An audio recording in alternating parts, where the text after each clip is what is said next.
귀한 찬양 감사드립니다. 기도하겠습니다. 살아계신 하나님 아버지, 하나님의 말씀을 이 시간에 잘 듣기를 원합니다. 우리의 귀를 복되게 하여 주시옵소서. 하나님의 말씀을 잘 받아 먹기를 원합니다. 배부른 심령이 되게 하여 주시옵소서. 입에서는 달고 속에서는 쓰더라도 이 말씀을 잘 담아 하나님 마음판에 잘 박힌 목과 같이 우리를 견고하게 하시는 귀하고 복된 말씀 되기를 원합니다. 성령께서 함께 하셔서 성도를 세워주시고 교회를 세워주시옵소서. 예수님 이름으로 기도하옵나이다.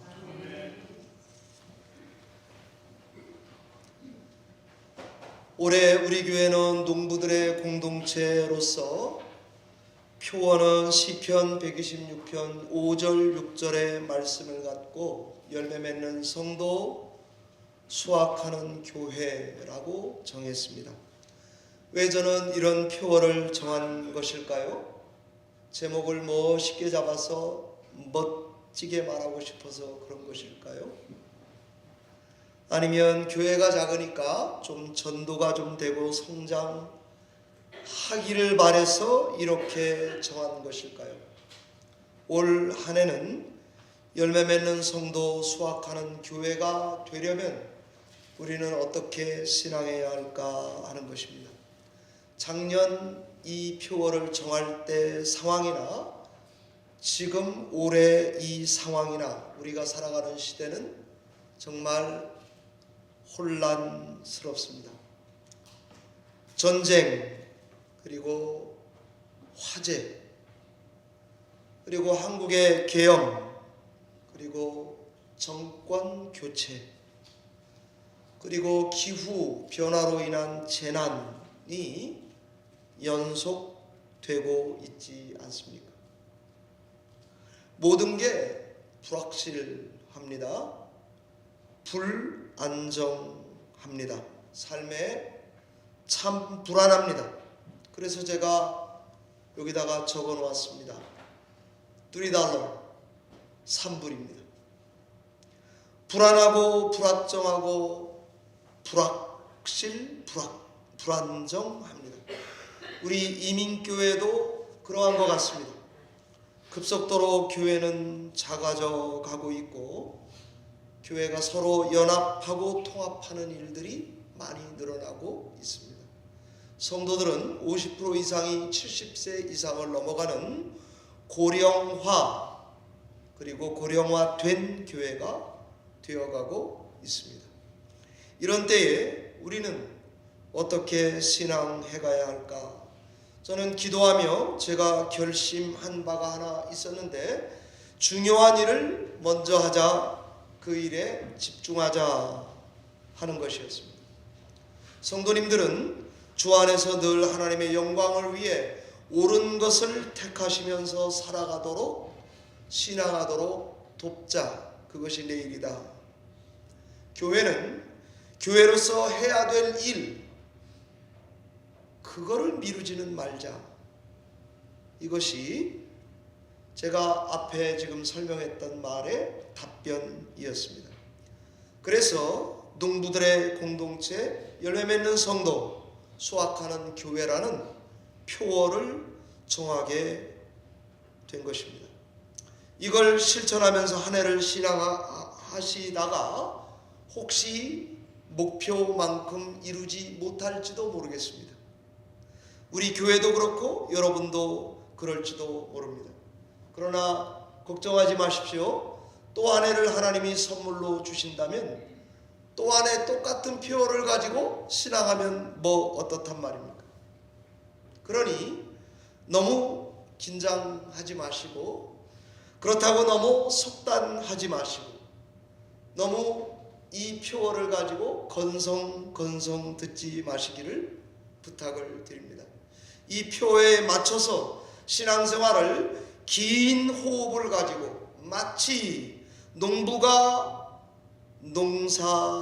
농사하듯이 해가시기를 바라겠습니다. 그러면 한 해 동안 우린 어떻게 신앙해 가야 하는 건가? 오늘 말씀에 그것이 우리에게 말해주고 있습니다. 울며 씨를 뿌리러 나가는 자는 기쁨으로 단을 가지고 돌아오리로다 하는 것입니다. 농부의 자세, 농부의 마음, 이런 믿음을 가지고 이 구호를 가지고 이 표어를 붙들고 신앙해 가시기를 바라겠습니다. 농부처럼 농사하는 마음으로 신앙하는 건 어떻게 하자는 말이냐? 그거를 전하겠습니다. 저는 첫 번째 이 표어를 정한 것은 농부처럼 때를 놓치지 말자라고 말씀드리고 싶습니다. 농부로서 반드시 해야 되는 일, 지금 꼭 해야 되는 일, 절대로 뒤로 미루지 않는 여러분이 되시기를 바랍니다. 농부가 할 일은 1년 내내 쎄고 셌습니다. 2월엔 우수에는 농사를 준비해야 되고요, 씨를 고르고요, 밭에 거름을 미리 주고요, 김을 맵니다. 3월 초 경칩에는 경작하고요, 퇴비를 주고 비닐을 걷어내고 밭 갈아 엎어야 합니다. 3월 말 춘분에는 채소 심습니다. 퇴비 띄웁니다. 연장을 손질해 둬야 합니다. 4월 청명엔 모종을 심습니다. 씨 뿌립니다. 파종합니다. 벽씨는 물에 10일 동안 정도는 담가 두어야 합니다. 논두렁을 깎고 정비합니다. 못자리를 하고 모내기를 할 것입니다. 4월 말엔 밭을 만듭니다. 사과나무 꽃피면 봄물을 심습니다. 고사리 쑥 캐야 합니다. 5월 이파에는 섭을 대줍니다. 심습니다. 품을 팝니다. 복숭아 심었다면 봉지를 씌워야 합니다. 6월이 되면 마늘을 수확합니다. 고추, 곁순 따주기를 하는데 바쁩니다. 마늘 종을 거두어 내야 합니다. 6월 중순엔 깨 심고 콩마늘 심습니다. 7월 되면 병충해 방지 위해서 약을 쳐야 합니다. 팥도 매주고 거름도 주고 논에 물대로도 가고 깻잎, 토마토, 오이 따야 되고 8월 입추가 되면 입추가 되는 대로, 9월 백로가 되면 백로가 되는 대로, 9월 추분이 되면 10월 한로가 되면 다 때마다 일할 게 세고 천지백갈입니다. 많습니다. 수확의 계절이 오면 또 수확해야 됩니다. 농사는 다 그때그때 반드시 때를 놓치지 말고 해야 되는 일이 있습니다. 심지어 겨울이 되면 사랑방에 모여 앉아 화투라도 쳐야 합니다.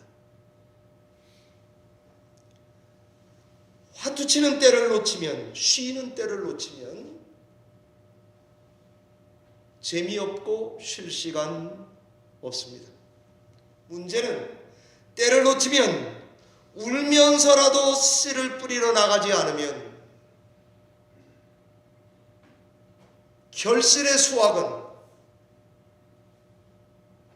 보장되지 않습니다. 반드시 해야 하는 일, 꼭 해야 하는 일 앞에 농부는 타이밍을 절대 놓치지 않으려고, 정말 나가기 싫어요. 짜증나요. 그래도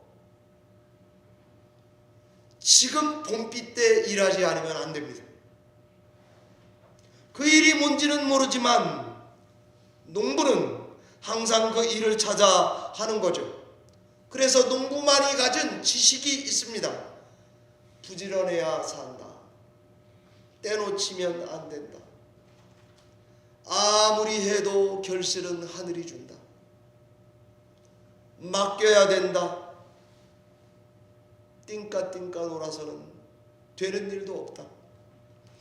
우리도 2025년 신앙생활을 지금 제가 쭉 열거한 것처럼 그때에 해야 되는 일을 찾아서 제때에 게으름 피지 말고 농사하듯이 일해야 합니다. 시편 126편의 배경은 바벨론 포로에서 귀환을 배경으로 하는 것 같아 보입니다. 포로 생활이 얼마나 길었겠어요? 70년. 우리 한국이 일제강점기만 해도 1910년 8월 29일부터 1945년 8.15 해방까지 35년밖에 안 됩니다. 그래도 그 안에 민족적인 아픔과 눈물로 스토리로 가득 차 있습니다. 그런데 그거에 더블 2배를 우리처럼 살고 하나님이 놀라운 해방을 주시고 대사 큰 일을 행하시고 회복을 경험하고 난 이후에 오늘과 같은 노래를 짓고 있는 지혜로운 성도의 고백을 들어보시고 이 말씀대로 우리도 때를 놓치지 말고 신앙 해가시기를 바랍니다. 사랑하는 열린문교회 성도 여러분, 한 해 동안 농부가 돼서 하나님만을 소망 삼고 신앙합시다. 하나님은 우리 삶에 놀라운 일을 일으키는 분이다. 믿습니까? 이 믿음이요, 적용이 한참 안 되기 때문에 안 믿어질 때가 있어요. 근데 제가 여러분이 저보다 더 어른이시지만 제가 이 짧은 기간 목회해 오면서 배우고 있는 것은 하나님이 어느 날 갑자기 큰 일을 굵직굵직하게 하더라고요. 제가 열린문교회 부름 받을 때도 그랬습니다. 여기로 이사 나올 때도 그랬습니다. 이제 교회 그만둬야지 그런 적도 있었습니다. 그런데 그때마다 하나님이 깜짝 놀라는 어떤 일을 저한테 행하시더라고요. 붙들어 잡아놓더라고요. 20년 동안에 두세 번이었는데 안 하시진 않더라고요. 그러니까 이 믿음을 가지고 하나님은 놀라운 일을 행하신다. 그것이 포로된 우리라면 해방일 수 있습니다. 큰일일 수 있습니다. 마치 남방 시내가 물이 홍수가 나듯이. 북방 시내가 아니고 남방 시내예요. 북방 시내는 비가 자주 와요. 남방 시내는 애리조나 사막이에요. 사막에 강이 흐르는 역사 같은 때가 오듯이 하나님이 놀라운 일을 행하실 거라고 기대하며 신앙하는 한 해가 되시기를 바랍니다. 하나님만 소망하고 타이밍을 놓치지 말고 반드시 해야 되는 일, 꼭 지금 해야 되는 일에 집중하는 한 해가 되시기를 바랍니다. 그러면 울면서도 왜 씨를 뿌리러 나가야 됩니까? 왜 우리는 울며 씨를 뿌리러 나가는 농부로 그런 마음으로 신앙에 가야 한단 말입니까? 왜 우린 고난 중에도 하나님을 소망 삼고 주님이 기뻐하는 일에만 매진하라고 지금 저는 설교하고 있단 말입니다. 무엇보다 이는 반드시 해야 되고 중요한 일이고 그래서 지금 꼭 해야 하는 일이어야 합니다. 동시에 우리가 이렇게 일할 수 있는 것은 곡식단을 가지고 기쁨으로 돌아올 거라고 하는 믿음, 지식이 있기 때문입니다. 이 일이 옳고 중요하고 하나님이 기뻐하고 약속하신 것이다 라는 확신을 가지고 신앙하는 여러분이 될 때에 울며라도 씨를 뿌리러 나갈 수 있는 것 아니겠습니까?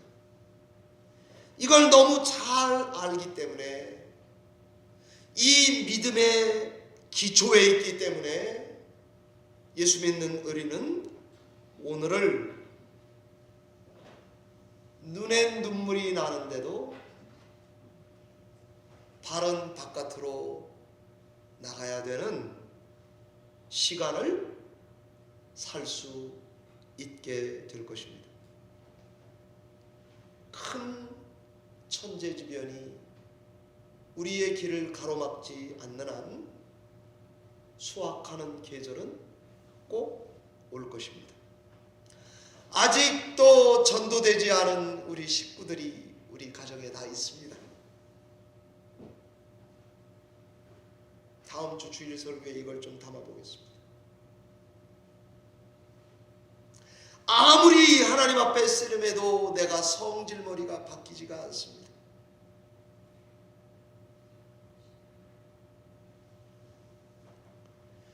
내가 하나님 앞에 영적으로 성장하고 변화되지 않는 한 관계는 좋아지지 않을 수도 있습니다. 교회는 요대로 갈 수도 있습니다. 힘들어 하고 신앙에 가는 여러분을 이해합니다.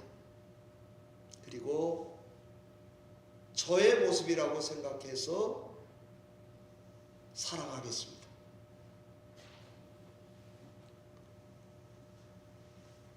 그러더라도 농부처럼 신앙합시다. 하나님께 소망을 두고 울며 씨를 뿌리러 나가시기 바랍니다. 싫은 일을 해보는 한 해가 되시기를 바랍니다. 어쩌면 운동일 수 있습니다. 여러분 다 건강하셔야 돼요. 나쁜 습관을 예수 안에서 끊어내는 일일 수도 있겠습니다. 재정 문제, 돈 때문에 허덕이는 이 문제를 가지고 마음의 자유를 얻는다고 하는 것은 쉬운 일이 아닙니다. 다 우리가 울어야 되는 현실입니다. 그런데도 씨를 뿌리러 나갑시다 라고 말하고 싶습니다. 그러면 한 해 동안 사랑하는 성도 여러분, 어떤 기준을 가지고 선택하며 신앙해야 좋을까? 제가 이걸 고민을 해보았습니다. 좀 피상적으로 들릴지 모르지만 제가 목사답게 얘기해 보겠습니다. 이런 기준으로 신앙해 보겠습니다. 이거 하나님께 영광이 되나? 내가 이거 교회의 덕이 되나? 내가 이렇게 택하면 이웃에게 유익한 건가? 나의 이 신앙생활의 결정은 영혼 구원에 도움이 되나? 예수 그리스도의 길을 따라가는 건가? 이런 생각을 기준으로 신앙생활 매 순간을 선택하고 1년을 사시기를 바랍니다. 이런 생각 한 번도 안 하시고 기도하셨다면 기도응답이 없기를 축원합니다. 저 정말 그런 마음이 들더라고요. 아니 우리가 예수를 믿고 교회 생활을 하는데 하나님의 영광도 성도의 유익도 교회의 유익도 생각을 생판 안 하고 오직 나 살 길만을 생각한다면 기도 응답이 안 될지어다. 이게 축복 아니겠습니까? 아마 이런 기준을 가지고 선택하고 행동해 가시면 저는 올해 우리가 붙들고 있는 구호, 표어, 열매 맺는 성도, 수확하는 교회가 될 줄로 믿는 것입니다. 제가 앞에서 말씀드린 이런 것들은 신앙적인 가이드라인이에요. 제가 전에 설교할 때도 했던 거를 다시 쓰겠습니다. 그러면 실생활에서는 어떻게 선택하는 게 지혜로운 선택일까요?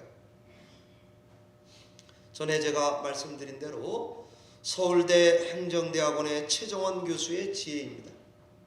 선택 앞에서 어떻게 지혜로운 선택을 할 것인가 이렇게 하라고 말하더라고요. 갈까 말까 하는 기로에 서면 가라 그러더라고요. 살까 말까 하는 기로에 서면 사지 말라 그러더라고요. 요거를 말할까 말해줄까 말까 하면 어떻게 하라고요? 여러분 해보세요. 추측해보세요. 안 하기로 작정하셨군요. 말하지 말라 그러더라고요. 줄까 말까 그럴 때는 주라 그러더라고요. 요거를 먹을까 말까 그럴 때는 어떻게 하라고요? 이제는 먹지 말라 그러더라고요. 자, 다시 정리하겠습니다. 중요하니까. 여러분 PDF 파일에 다 있습니다. 갈까 말까 할 때는 가라. 살까 말까 할 때는 사지 마라. 말할까 말까 할 때는 말하지 말라. 줄까 말까 할 때는 주라. 먹을까 말까 할 때는 먹지 말아라. 우리는 대부분 지혜가 어떻게 이 말씀을 이해했나 보니까 제가 지금보다 조금 더 어릴 때, 제가 이래봬도 이제 거시기가 좀 되잖아요. 제가 조금 덜 지혜로울 때 갈까 말까 할 때는 귀찮으니까 안 가는 걸 택했더라고요. 살까 말까 할 때는 요거 지금 안 사면 손해볼 것 같아서 얼른 덥석덥석 사고 살았더라고요. 이놈의 세일은 왜 이렇게 꼭 마지막같이 보이는지. 세일이 한국말로 살레라며요. SALE, 살레. 그래서 아주 죽으라고 사더라고요. 이거를 이 친구한테 말할까 말까 그럴 때는 아주 말해주는 거를 사명으로 알고 제가 살았더라고요. 어쩜 이렇게 답이 나가는지. 줄까 말까 할 때는 주머니에 이렇게 넣었다가 1불짜리랑 50불짜리 이렇게 만지다가 꺼내서 줬어요. 겨우. 내 마음은 1불 주는 거였는데 50불짜리가 나가면은 진짜 기절하는 줄 알더라고요. 여러분도 그러실지 몰라요. 여러분 그러지 않아요? 돈 여기 주머니에 이쪽은 1불 이쪽은 50불인데 잘못해가지고 50불짜리가 덥석 나가면 어떻게 되죠? 그냥 아주 가슴을 치며 통회하고 자복하고 막 이러잖아요. 이상하게 그렇게 살았더라고요. 먹을까 말까 그러면 꼭 먹는 데는 또 안 빠지고 출석하더라고요. 지혜가 말이죠. 위에 말씀드린 선택의 지혜는 무수한 선택에 실패해보고 가장 지혜로운 선택 기준을 모아놓은 것 같습니다. 노인의 지혜. 느보산에서 백발을 날리는 모세의 지혜 같더라고요. 명품 지혜, 품이 있는 지혜, 정말 빛나는 지혜 같아 보이지 않습니까? 나는 이 최정원 교수가 예수 믿는지 안 믿는지 몰라요. 그런데 꼭 믿을 것 같아요. 에베소서 5장 15절에 사도 바울께서는 이렇게 권합니다. 그런즉 너희가 어떻게 행할지를 자세히 주의하라. 해서 지혜 없는 자같이 하지 말고 지혜 있는 자같이 해서 세월을 아끼거라. 때가 악하니라. 그러므로 어리석은 자가 되지 말고 주의 뜻이 무엇인지 이해하라. 술 취하지 말아라. 방탕한 것이니 성령으로 충만함을 받으라. 시와 찬송과 신령한 노래들로 서로 화답하며 너희의 마음으로 주께 노래하며 찬송하며 범사에 우리 주 예수 그리스도의 이름으로 항상 아버지 하나님께 감사하며 그리스도를 경외함으로 피차 복종하라. 여러분, 이 말씀 덩어리가 지혜 금덩어리 같아 보이지 않습니까?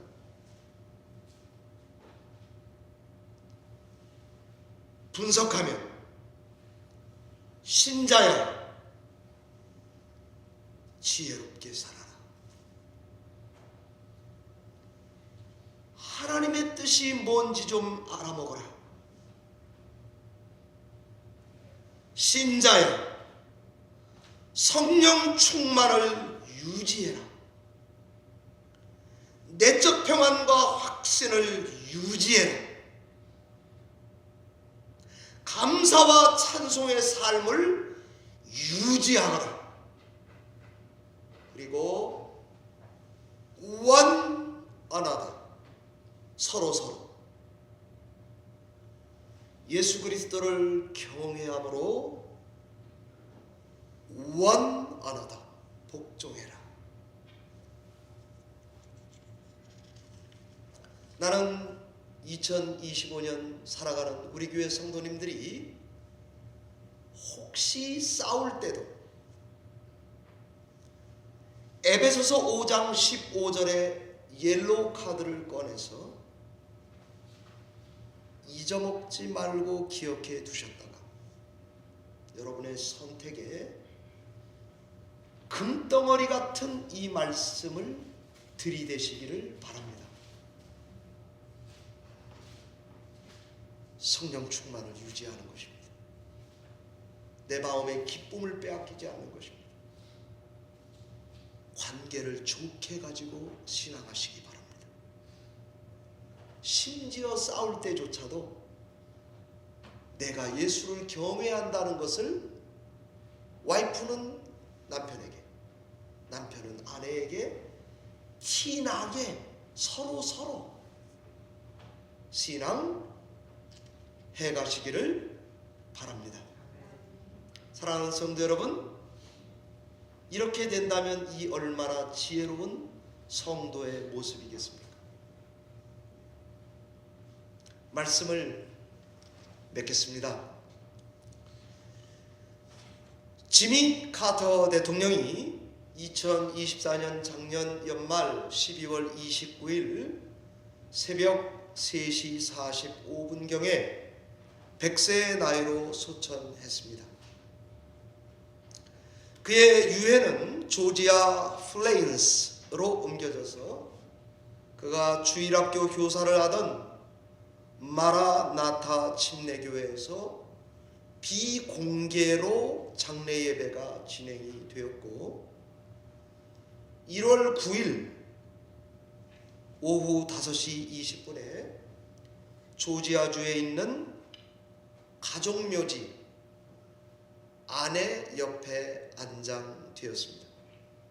다 아시는 대로 국가 애도의 날이 지정될 정도의 자타공인 좌파 우파가 인정하는 존경받는 정치인입니다. 1976년 대선에 출발할 때에 무심코 했던 말 I am born again Christian, 이 말이 일약 유명 신자가 되게 했습니다. 그의 무심코 했던 이 커밍아웃은 미국에서 기독교 우파 복음주의 정치가 메인 라인에 들어오게 되는 신호탄이 되었습니다.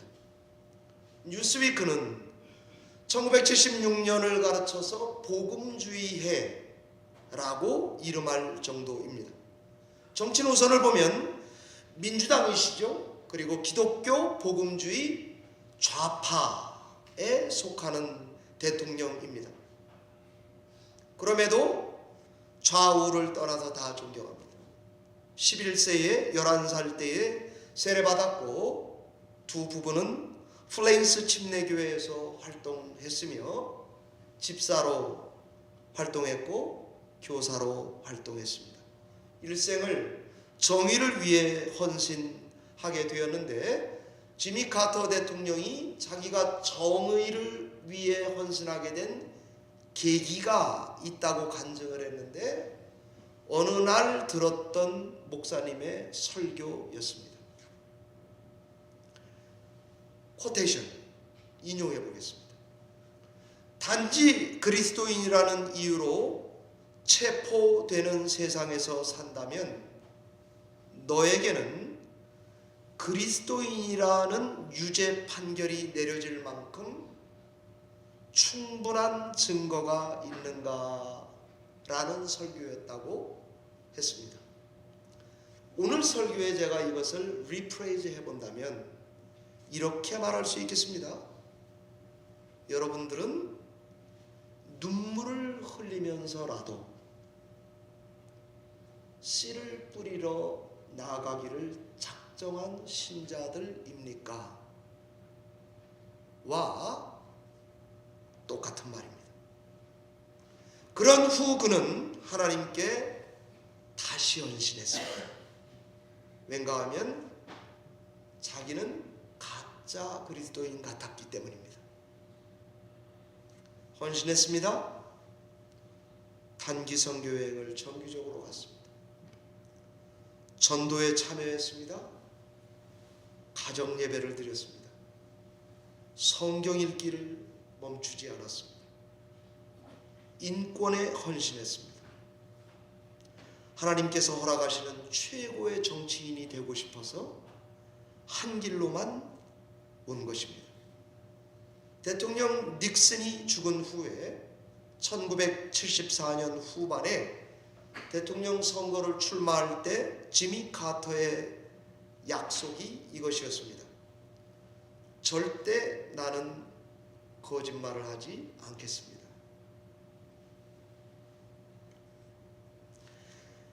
기독교 우파는 제리 포렐, 팻 로버슨, 제임스 답슨 같은 사람들을 기독교 우파라고 합니다.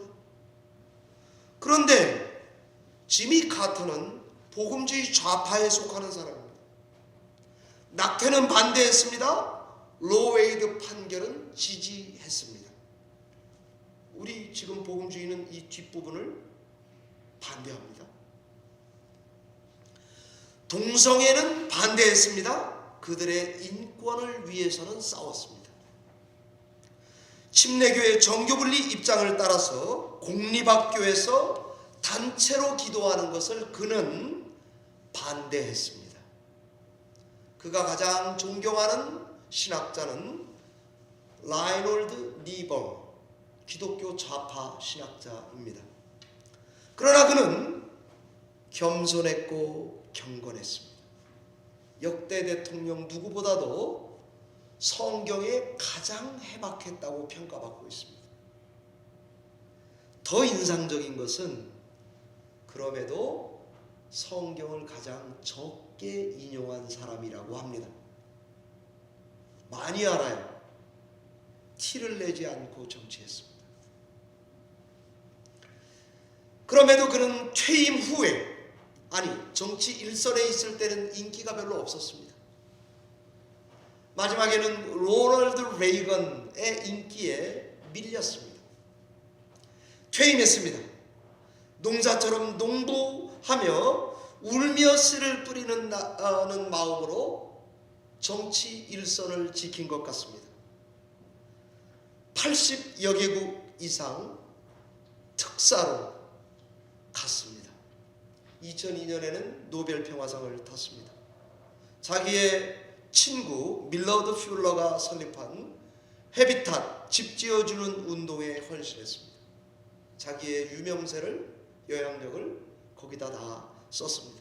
끝으로 그는 카터 센터에서 공식적으로 인권과 인간 고통의 완화, 이것을 걸고 카터 센터를 지켰습니다.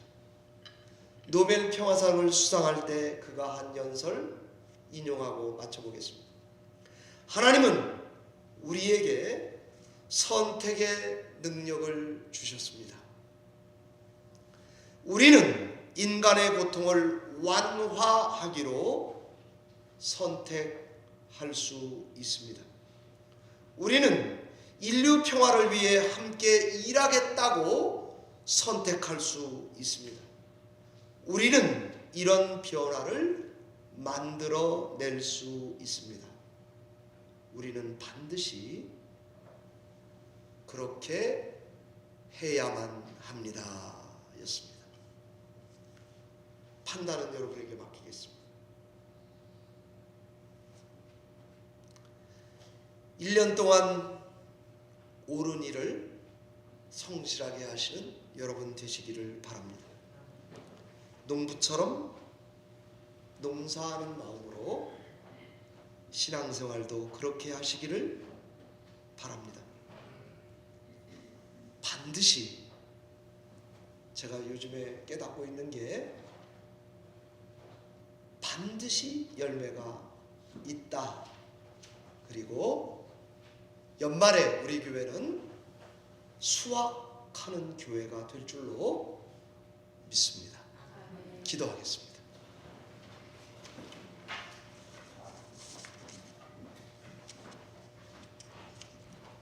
하나님 아버지, 내려주신 말씀, 가르쳐주신 말씀, 깨닫게 해주신 말씀 들고 두려움으로 증거했습니다. 이 말씀이 이 제단에 성도들의 마음의 밭에 땅에 떨어져 싸우니 열매 맺게 하시고 그 결실을 수확하는 교회가 되게 해 주실 줄을 믿습니다.